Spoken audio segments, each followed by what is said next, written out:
Yeah, it's perfect. Okay, so let me introduce the next speaker. It's John Elmer from Middlesex, University of London. And so he's going to talk about minimum separating sets for matrix invariants. So please. Okay. Right. Yes. Thank you. Thank you, Artem. Thank you for inviting me to give this talk.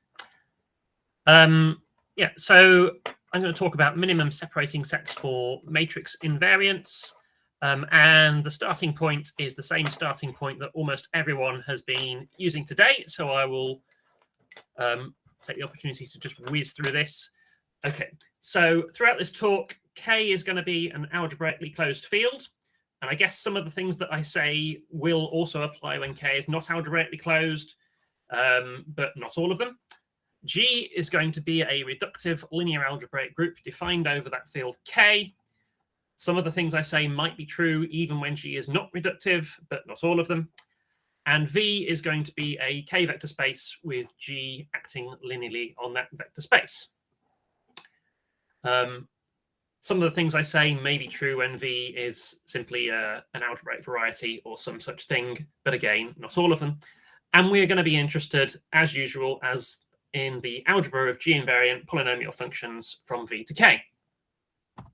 As we all know, a generating set for the ring of invariants is a set of invariants which generate that ring. That's almost tautological. And we all know that computing generating sets in general is a pretty hard problem, and that there are a whole bunch of theorems about generating sets of ring of invariants which are just not as general as you would like them to be. So in the last 20 years or so, people have been considering generating sets as an alternate, separating sets as an alternative. So I think we've seen this definition before today already, but I'll remind you, a separating set is a subset of the ring of invariants with the property that for any 2 points in your vector space V, if there's an invariant which separates them, then there is an invariant in the separating set which separates them. Now, a bit of terminology which we'll be using in this talk. I will say a separating set is minimal if you can't remove any elements from it without it not being a separating set anymore. And I'll say it's minimum if it has the smallest possible cardinality among all separating sets. And the fact that we're making two separate definitions here should tell you that these two concepts are not the same. It's possible for a separating set to be minimal without it being minimum. And I'm going to use the notation gamma GV for the cardinality of a minimum separating set. Okay, well, on this slide, I just thought I'd give a little bit of motivation as to why we might be interested in considering separating sets rather than generating sets. And I've come up with 3 reasons. You might be able to come up with even more. And certainly these are not the only examples that we could have used. So the first reason is that separating sets in general, we find are easier to construct. So there are examples of rings of invariants where we don't know an explicit generating set, but we do know an explicit separating set. One example is when the additive group of the complex numbers, or in fact any field of characteristic 0, acts linearly on a vector space, then it's possible to write down an explicit separating set for any such linear action.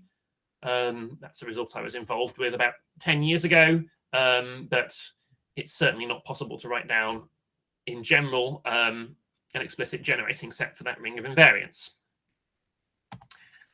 Another reason you might consider separating sets is that sometimes the theorems involving separating sets instead of generating sets are nicer, where nicer is not necessarily defined. What I mean is, well, here's an example. So the Noether bound, it's well known that in characteristic 0, if G is a finite group, then the ring of invariants is generated by invariants of degree at most the order of that group.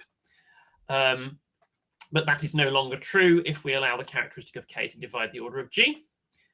Whereas this thing beta sep is the Noether bound for separating invariants. So it's true even if the characteristic of K does divide the order of G, that the set of invariants of degree at most the order of G form a separating set. Third motivation is that sometimes you can prove results about separating sets which tell us something new about generating sets. And I've just got one result along in this direction. It's the result of Dufresne and Jeffries from 2015. So they proved that if G is a finite group and there exists a separating set whose size is the dimension of V plus K minus 1, then G is generated by K reflections. K reflections are elements which fix a subspace of codimension K. Now, when K equals 1, that means that if there exists a separating set with dimension V elements, which is the smallest amount it can possibly have, then your group is generated by reflections. And this was certainly known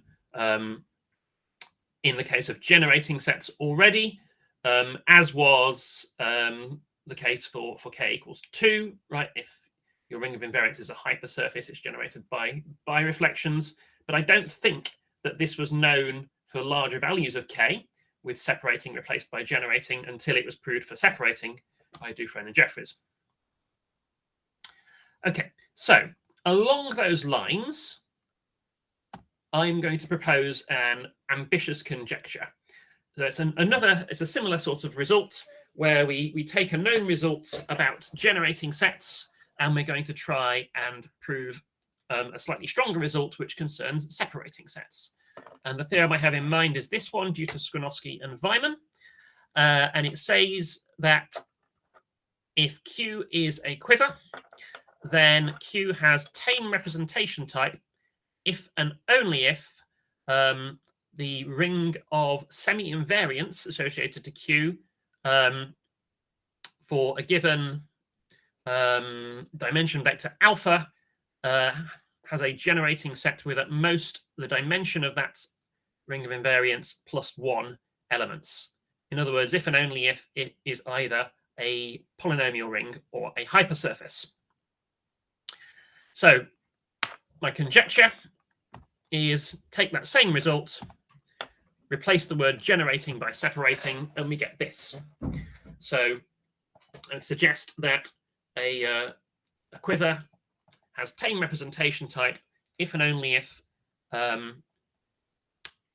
for every dimension vector alpha there is a separating set with at most dimension of that plus 1 elements in it.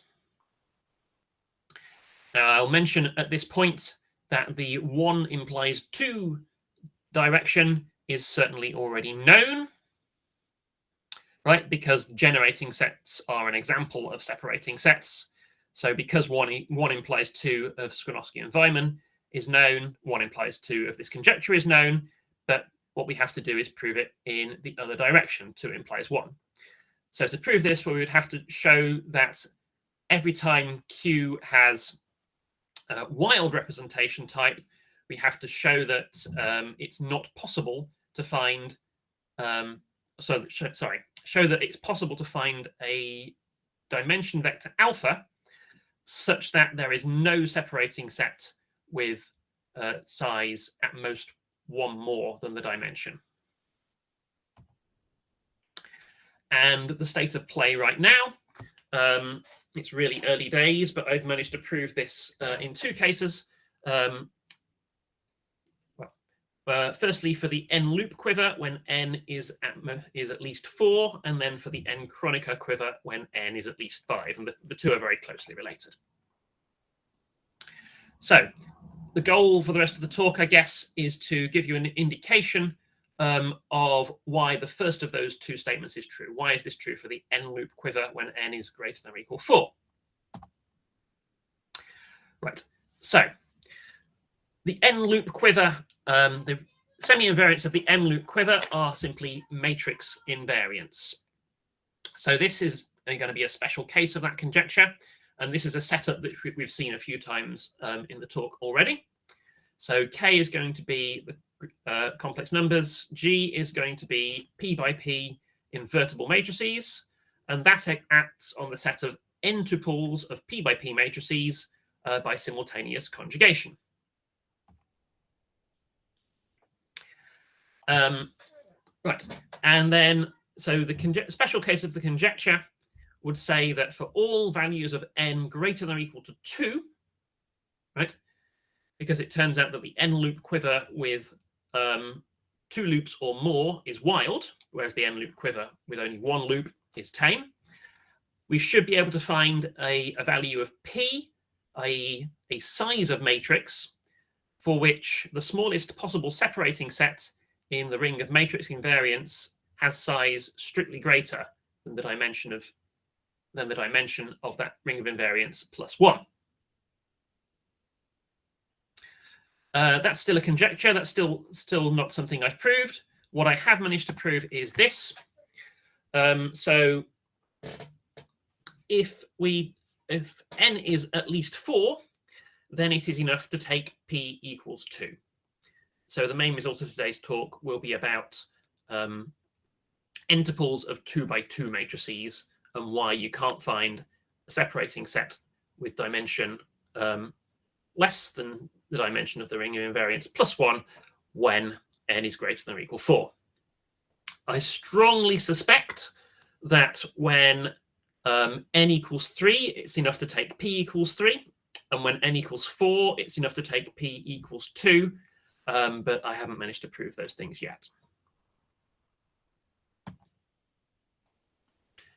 Okay, so the main tool that we're going to use to prove this is the separating variety. We're back in a sort of general setup here.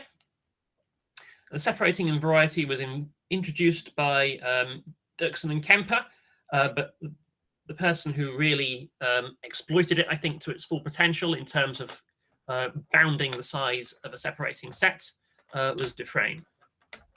I'll mention at this point that since G is a reductive group, we've got 2 different ways of describing the separating variety. One is that it's a set of points which are not separated by any invariant. And then because G is reductive, it's also the set of pairs of points whose orbit closures intersect non-trivially. Okay, so let's consider the separating variety, and we're going to consider the ideal in polynomials on V squared of polynomials which kill the separating variety, which vanish on the separating variety. Dufresne proved that if we define this map delta from kv to kv tensor kv, which is the same thing as kv squared, by delta f is 1 tensor f minus f tensor 1, then separating sets are characterized by the property that the ideal generated by the images of all the elements in the separating set has radical equal to this, the same as the ideal killing the separating variety. And you can use this to find lower bounds on the possible sizes of separating sets. So here are the lower bounds. You might not be familiar with the notion in part 1. This says that the minimum size of a separating set is bounded below by the arithmetic rank of this ideal IGV. The arithmetic rank is defined to be the minimum number of generators to generate an ideal whose radical is equal to the ideal you're interested in. So that one just falls out straight away from the definition. But the arithmetic rank, it turns out to be something of great interest to commutative algebraists, and they've proved various results about lower bounds for the arithmetic rank of ideals, which we can exploit here. The second of these results on lower bounds says that the size of a separating set is bounded below by the codimension of an irreducible component of the separating variety. Right, so for any variety, we can try to decompose it into irreducible components, so irreducible closed sets and we can compute the dimensions of these things. And sometimes the dimensions of these things are equal to the dimension of the separating of the variety itself, but sometimes they are smaller. And if there are components of smaller dimension in your decomposition, that will tell you that will give you a stronger lower bound for the size of a separating set.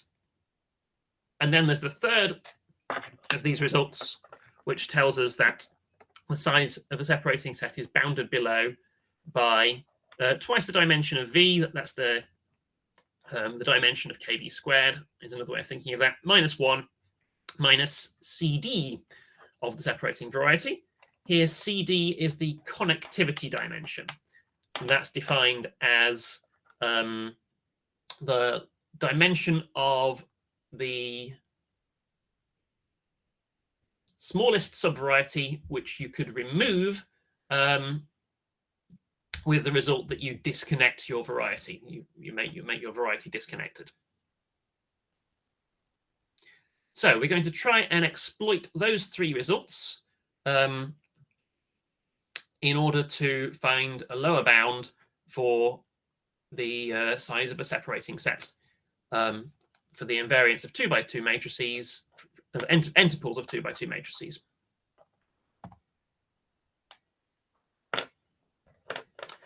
Okay, so how can we do that?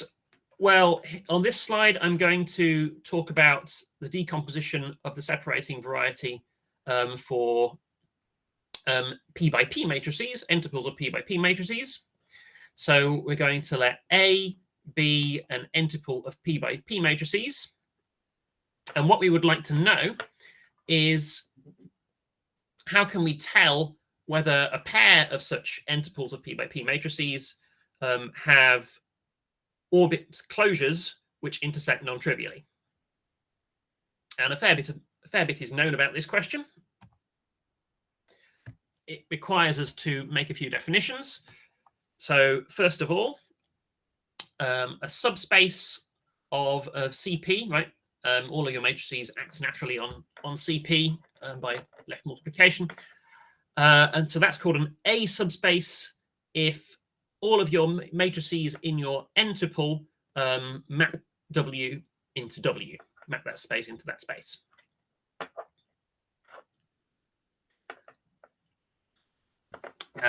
A is said to be simple if it has no non-trivial A subspaces. Another way of thinking about this, I guess, is that you can simultaneously there'll be a point in the orbit of G. If A is not simple, there'll be a point in the orbit of A under G in which all the components, all the parts of the entiple of matrices are block upper triangular. So you can force there to be a whole bunch of zeros at the bottom if A is not simple. And A is semi-simple if it's a direct sum of A subspaces.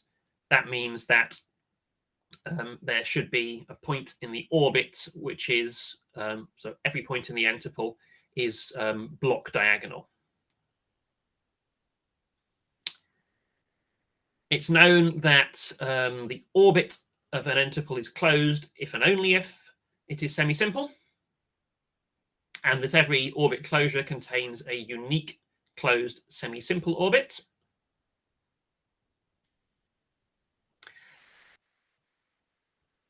And finally, that the intersection of two such orbits is non-empty if and only if those semi-simple, the semi-simple orbits within those orbits are in the same orbit. That was a sentence with the word orbit far too many times. Okay, so putting all of that together, we get the following decomposition of the separating variety in general. It looks like this. Now, that's a formula which is going to need a little bit of explanation. And I was hoping to be able to draw on my slides, but I can't. So you'll just have to accept my verbal explanation. Okay, so what is going on here? right, remember we're working with P by P matrices. So I've got 3 union signs. The first one is a union from K is 1 to P. So it's the union over all possible numbers up to the size of the matrices. And now we take a union over all possible partitions of P into K parts. Right, that's what pi in capital Pi of K means. Then we take a union of that over all possible permutations of K things. Now, this variety C pi sigma, what's that all about? Well, if your matrices if your n-tuples of matrices A and A prime have non-empty intersection, then it must be the case that they have the same, that their unique semi-simple closed orbits within their orbit closures are the same, possibly up to permutation of the blocks. So each of these C pi sigmas is the set of pairs of n-tuples of matrices, in which the first one, they have the same block decomposition, but possibly up to a different order. And then what's going on to the up and to the right of the blocks can be absolutely anything. And what's going on down and to the left of the blocks must be 0. G squared is acting on them because we're taking we're considering orbits, or we're considering orbits, and G acts on both sides separately. And then we have to take a closure because this is a decomposition of a variety into closed sets, and these things G squared C pi sigma may or may not be closed. Okay, we're going to give an example now. We're going to move to the case P equals 2. So now we're going to consider n-tuples of 2 by 2 matrices over C. Procesi and Lebrun managed to find a generating set of matrix invariants for this, and it turns out that the ring of invariants has dimension 4n minus 3.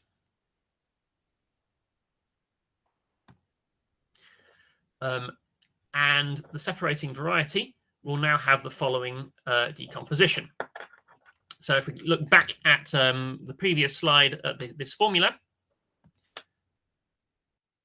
my first union went from K is 1 to P. So now my union in the special case P equals 2 is just going from K is 1 to 2. My second union was over all possible partitions of P. This is all possible partitions of 2. Sorry, all possible partitions of K.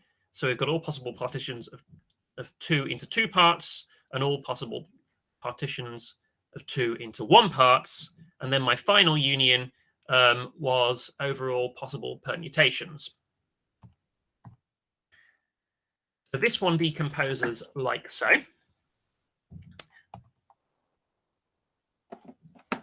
And hopefully this will give you an idea of what these decompositions look like in general. So the first part is the set is indexed by the number 2 and partitions of the number 2 into just 1 part, i.e. just 2 on its own. And because it's partitioned into 1 part, the indexing feature in the symmetric group will just be the identity permutation. And then this is what C2 identity looks like. It's the set of pairs of n-tuples of matrices. Right, these are n-tuples because my entries are in C to the n, so they're row vectors. Pairs of n-tuples of matrices in which the first thing is exactly the same thing as the second thing. But then we're acting on this by g squared. So we're ending up with pairs of entiples of 2 by 2 matrices which lie in the same orbit. And then we're having to take a closure because it turns out that that thing is not closed. And then for the second component, we are taking the partition of 2 into 2 parts, 1 plus 1. So now these matrices are going to be block diagonal. Sorry, no, they're going to be block upper triangular. And in this case, the blocks both have size 1. So they're going to be actually upper triangular. And then because the permutation is the identity, in each pair, my matrices are going to have the same entries on the diagonal. That's the only way that that these matrices are going to have non-trivially intersecting orbit closures. And then for the third component, we've got the same partition, 1 plus 1. So again, we're working with upper triangular matrices, but the permutation is 1, 2, because the other way that your matrices can have non-trivially intersecting orbit closures is if the entries on the block diagonals are permuted in some way. And in this case, there's only one way that they can be permuted, they can be swapped. So here, for this final component, I've got A, D, D, A. And then what's up here may or may not be the same. So we've got a B and a B prime.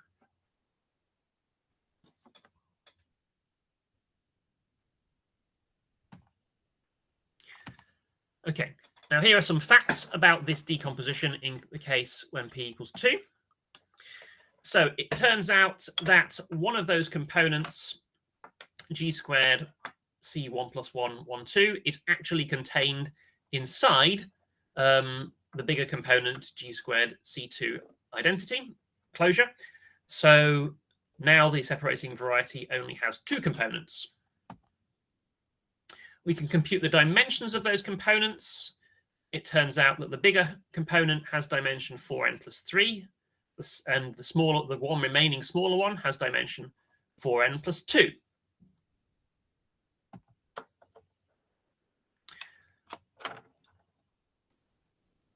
Now, at this point, we don't actually know whether the second component, like this one here, is contained inside the first one here. And that's rather crucial, because if it is, then there's only one component, and our results about lower bounds will not tell us anything. So what we need to do is to compute the intersection of these, the dimension of the intersection of these 2 components. And that turns out to be 3n plus 4, whenever n is at least 2. What this tells us is that when n is at least 3, so that the dimension of this intersection is smaller than this number 4n plus 2, then this component here is not contained inside this component here, and it is a separate component. And we are able to conclude that, what I've just said. And then we're able to conclude by lower bounds that the size of a separating set is at least the codimension of this smaller component inside kv squared, which has dimension 8n. In other words, it's at least 4n minus 2. And you'll recall that the dimension of the ring of invariants is 4n minus 3. So it's at least the dimension of the ring of invariants plus 1. Which is interesting in itself, but not really what we wanted for that conjecture, because if you remember, we were interested in proving that the lower bound for the separating set was not the dimension of the ring of invariants plus 1, but at least the dimension of the ring of invariants plus 2. That was what we needed to prove. So we need to use the stronger result. We need to use lower bounds 3. Lower bounds 3 concerned the connectivity dimension. And we can work out the connectivity dimension by looking at the dimension of this intersection. If we were to remove the closed subvariety which corresponds to this intersection, then we would disconnect the variety. So the connectivity dimension in this case is the dimension of this variety, which is 3n plus 4. And my theorem said that lower bounds 3 said that the size of a minimum separating set was bounded below by twice the dimension of V, i.e. 8n, minus 3n plus 4, which makes, and also minus another 1, which makes 5n minus 5. And that's equal to the dimension of kvg plus n minus 2. In particular, that tells me that the size of a minimum separating set for n-tuples of 2 by 2 matrices is strictly bigger than the dimension of the ring of invariants plus 1, as long as n is greater than or equal to 4, which is what I wanted to prove. So this here is my final slide. And this is a slide which compares the size of this generating set, Sn, with the separating bound, which we've just found, 5n minus 4. So 5n minus 5, sorry, and the dimension of the ring of invariants.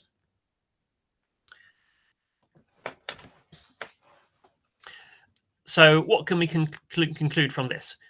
Well, what really started me off thinking about these problems was reading a paper by Artem and a couple of other collaborators, in which they looked at this generating set Sn, and they managed to prove that it is a minimal separating set. So my initial thought was to look into this paper and ask myself, well, okay, it's a minimal separating set, but is it a minimum separating set? And that led me to look into the question of how can we find lower bounds for the size of a separating set.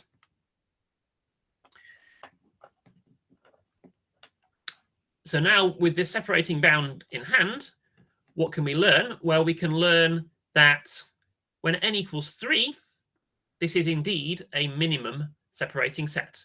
You cannot find a separating set whose size is 9, which would be the smallest possible one.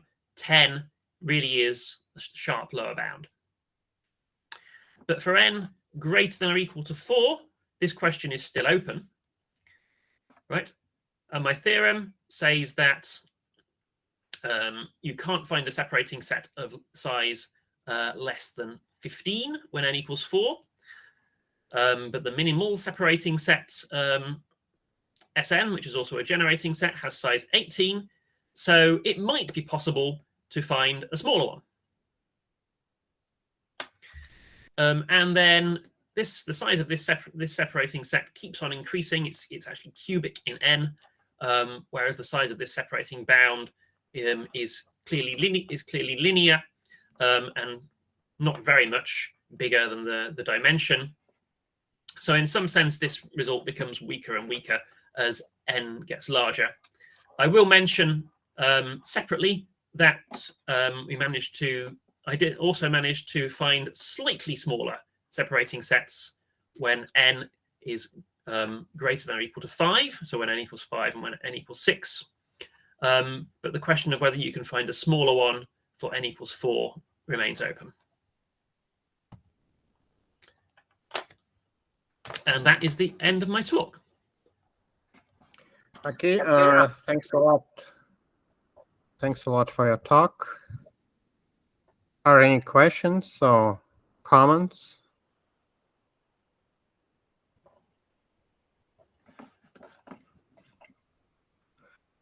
Well, I have the following question. So you told that for n equal to 5, you can find a smaller separating set which contains less than 30 elements, yes?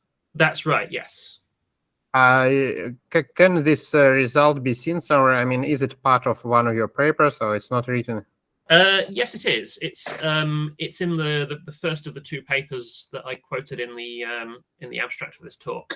It's towards the end of the one about matrix invariants as opposed to semi-invariants. Okay, thank you. Yes, 27 elements. Okay. Are any further questions, comments? Okay, then thanks a lot for your talk.